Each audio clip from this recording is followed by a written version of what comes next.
મમ્મા તું મને સપ્તા ઋષિ વાળી સ્ટોરી કહેવાની હતી ને. હા, સપ્તઋષિ નહીં, સપ્તઋષિમાં જે 7મા ઋષિ છે ને જમદગ્નિ, એની સ્ટોરી કહેવાની છું. તને ખબર છે પેલા મેં તને 7 ચિરંજીવીના નામ કીધા હતા? હનુમાન. હા, હનુમાન છે, અશ્વત્થામા છે, પરશુરામ છે. એમાંથી પરશુરામની સ્ટોરી કહીશ. ઓકે. બરાબર. જો એક જમદગ્નિ નામના ઋષિ હતા. એમની પત્નીનું નામ શું હતું? રેણુકા. બરાબર. અને એમના જે નાના દીકરા હતા ને એનું નામ હતું પરશુરામ. પરશુરામ છે ને એ વિષ્ણુ ભગવાનનો અવતાર હતા. જે ભગવાનના 10 અવતાર હતા ને એમાંથી ચોથો અવતાર પરશુરામ હતા. બરાબર. પછી જે પરશુરામ હતા ને એ તો એકદમ શક્તિશાળી હતા.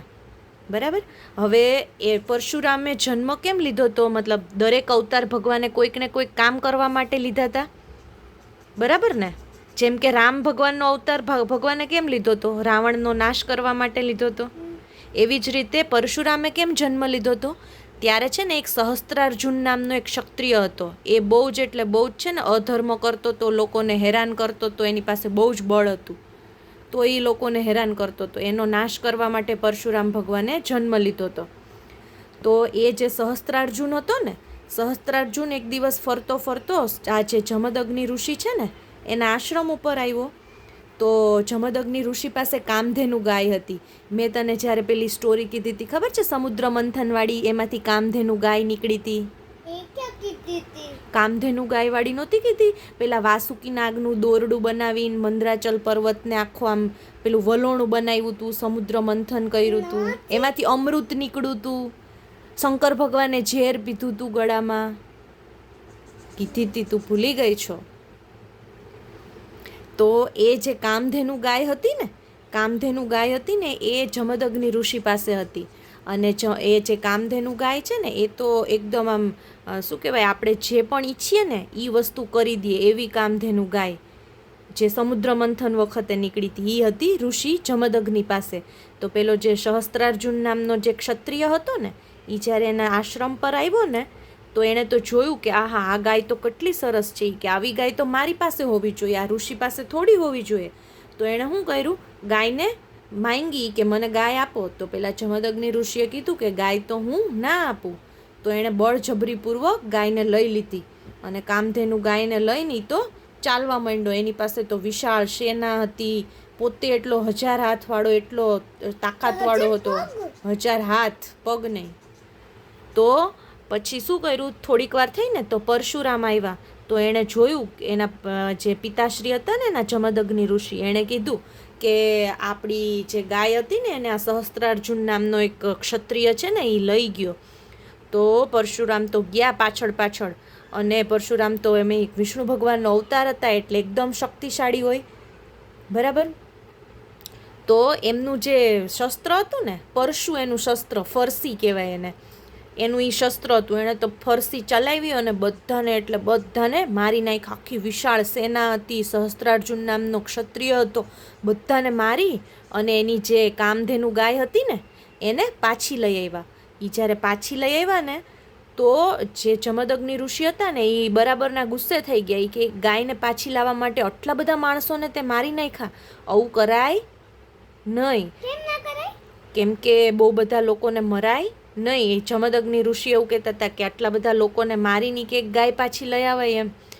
તો પછી એમણે પરશુરામને કીધું કે જા તું 1 વર્ષ માટે તપસ્યા કર, એટલે જે તે પાપ કર્યું છે ને એનું શું કહેવાય, એનું પ્રાયશ્ચિત કર, એનું તપસ્યા કર 1 વર્ષ માટે. એટલે જે પરશુરામ ભગવાન હતા ને એ 1 વર્ષ માટે ક્યાં ગયા? મહેન્દ્ર પર્વત ઉપર તપસ્યા કરવા માટે ગયા. તપસ્યા એટલે ભગવાનની ભક્તિ કરવા માટે ગયા. એટલે આપણે જે પણ ખોટું કામ કે એવું કાંઈ ભૂલથી આપણાથી થઈ ગયું હોય તો આપણે તપસ્યા કરવાની, ભગવાનને યાદ કરવાના કે અમારાથી ભૂલ થઈ ગઈ છે એટલે હવે ભગવાન આપણને માફ કરી દે. એના માટે એ ગયા હતા. તો એ જ્યારે તપસ્યા કરવા ગયા ને તો પાછળથી શું કર્યું, જે પેલા સહસ્ત્રાર્જુન નામનો ક્ષત્રિય હતો ને જેને પરશુરામે મારી નાખ્યો હતો, એના દીકરા આવ્યા. અને એને દીકરા આવી અને જે જમદગ્નિ ઋષિ હતા ને એનું મસ્તક કાપી નાખ્યું. કેમ? કારણ કે એના દીકરાએ એના પપ્પાને મારી નાખ્યા હતા. પરશુરામે પેલું સહસ્ત્રાર્જુનને મારી નાખ્યો હતો. એટલે અર્જુન નહોતો, એનું નામ સહસ્ત્રાર્જુન હતું. પછી તો જ્યારે પરશુરામ ભગવાન આવ્યા ને પાછા, તો એણે જોયું કે આ તો મારા પિતાનું મસ્તક કાપી નાખ્યું છે. પછી પરશુરામે શું કર્યું? પાછા ગયા. ક્યાં ગયા? સહસ્ત્રાર્જુનના છોકરાઓ પાસે, અને દરેકને મારી નાખ્યા. અને પરશુરામે છે ને 21 વખત પૃથ્વીમાં, આખી પૃથ્વીમાંથી ક્ષત્રિયોનો નાશ કરી નાખ્યો હતો.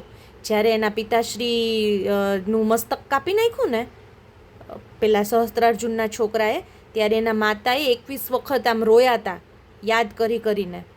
એટલે 21 વખત આખી પૃથ્વીમાંથી ક્ષત્રિયોનો નાશ કરી નાખ્યો. અને જ્યારે પેલું મસ્તક પાછું લઈ આવ્યા, જે સહસ્ત્રાર્જુનના દીકરાઓ જમદગ્નિનું મસ્તક કાપીને લઈ ગયા હતા ને, એ પાછું લઈ આવ્યા. પછી એમનું જે ધડ હતું, મતલબ જે નીચેનું બોડી હતું ને, એની સાથે સાંધ્યું અને યજ્ઞ કર્યો. એટલે જે જમદગ્નિ ઋષિ છે ને, એને સપ્ત ઋષિમાં સ્થાન મળ્યું. જે આકાશમાં સપ્ત ઋષિ દેખાય ને, 7 તારા એકદમ સાથે સાથે દેખાય. એકવાર તને ડેડીએ દેખાડ્યા હતા. બસ એમાં જે 7મો તારો છે ને, એ આ જમદગ્નિ ઋષિ છે. સમજાણું? અને પરશુરામ છે એ ભગવાનનો ચોથો અવતાર છે. પહેલો અવતાર કયો? મત્સ્ય અવતાર. બીજો વારાહ અવતાર. ત્રીજો કૂર્મ અવતાર. બરાબર? અને આ ચોથો પરશુરામ અવતાર. બરાબર? ના, વામન બાકી હજી. 5મો પરશુરામ. વામન અવતાર ચોથો. 5મો અવતાર પરશુરામ. ઓકે, ચાલો હવે સુઈ જશો.